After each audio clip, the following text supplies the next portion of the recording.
पण जे आपले काही महत्वाचे कामं सोडून इथे आलेलो आहोत, जो आपण आपला अमूल्य वेळ दिलेला आहे, तो वेळेचा सदुपयोग होण्यासाठी किंवा तो सदुपयोग करून घेण्यासाठी आपण इथे सगळे जमलेलो आहोत. तुम्हाला सगळ्यांना कृषी विभागाने असेल, शासनाने असेल आणि तुम्ही स्वतः आर्थिक अडचणी असतात, कधी आर्थिक अडचणी असतात, अशा याच्यातून शेतकरी यावर आपलं आयुष्याचं जीवनगाड चालवली. तर पीएमएफबीवाय म्हणण्यापेक्षा प्रधानमंत्री खाद्य अन्न प्रक्रिया उद्योग असा त्याचा एक फुल फॉर्म आहे.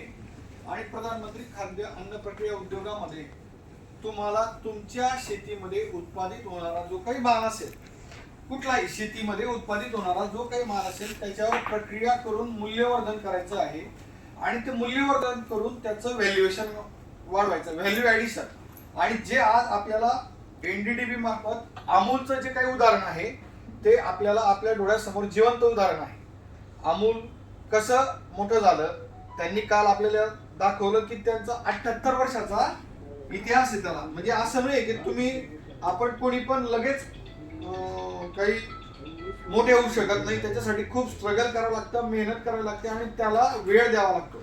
मग त्याच्यासाठी तुम्ही तुमच्या शेतीमध्ये उत्पादित होणारा माल, आता आपण उदाहरणार्थ तुमच्याकडे प्रत्येकाकडे गाई म्हशी आहेत, मग त्या गाई म्हशींपासून आपण फक्त दूध काढतो आणि दूध व्यापाऱ्याला किंवा डेअरीला देतो. मग त्याच्यात दोन फायदे त्यांनी काल सांगितले की तुम्ही जर व्यापाऱ्याच्या ऐवजी डेअरीला तुम्ही तुमच्या जर दुधावर प्रक्रिया केली आणि त्याचं मूल्यवर्धन केलं तर तुम्हाला माहिती आहे दूध काय लिटर आहे तुमच्याकडे 50 रुपये, 60 रुपये, 70 रुपये. पण तेच दुधाचं तुम्ही पनीर बनवलं तर काय भाव आहे? 400 रुपये किलो. मावा, खवा, पेढे बनवलं तर 500 रुपये किलो.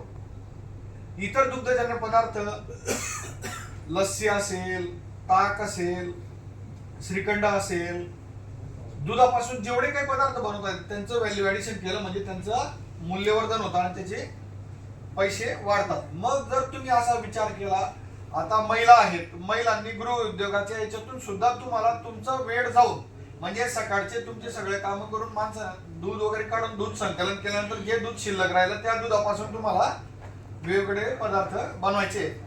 मग ते पदार्थ विक्री करता येईल. उरलेलं तूप बनवताना ताक असतं, दही असतं, दही सुद्धा विक्री होतं. तुम्हाला माहिती आहे का दही छोटे छोटे पॅकेट्स बनवून रॅपर वगैरे लावून विकलं जातं. मग अशा प्रकारे जर तुम्हाला उद्योग व्यवसाय करायचा असेल तर शासनाची योजना आहे आणि त्याच्यामध्ये तुम्हाला 35% अनुदान आहे.